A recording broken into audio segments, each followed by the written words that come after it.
O Dino. Dino. Dino. Bakit? Napansin ko parang malungkot ka eh. Malungkot talaga ako. Bakit? Kasi kanina, dumating yung naniningil ng utang ni nanay. Yung inutangan niya ng video okay. Anong sabi sa'yo?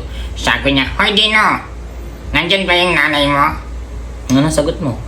Sabi ko, wait lang po. Titingnan ko sa loob. Tapos anong sabi niya? Tapos sabi niya, parang may kwarto sa loob ng bahay niyo ah.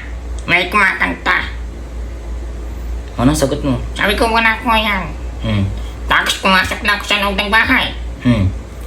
Ayun, nagutan ko si inay. Ang masaya siyang kumakanta. Masayang kumakanta?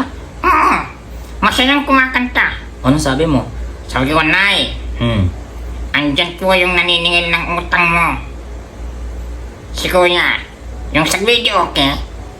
Anong sabi ng nanay mo? Sabi niya, na, wag mong sasabihin lang dito ako ha. Sabihin mo, wala ako. Umalis, kanina pa. Sinabi niya yun? Oo, kasi nga walang pangbayad si nanay.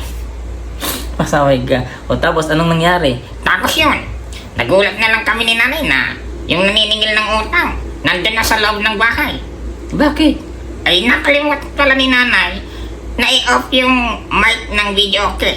Narinig siya. Narinig siya? Oo, narinig siya. O tapos nun, Patay na. patay talaga. Yari. Yari talaga. Oo. Nakagbayad si nanay ng wala sa oras. Pasaway. O tapos nun, Ayun, sa inis ni nanay sa sarili niya kasi hindi niya na-off yung mic ng video okay. anong nangyari? Ang sama ng tingin niya sa akin. Para siyang mananakmal. Kaya nagalit. Kaya nagalit. Kasi, Walang pangbayad.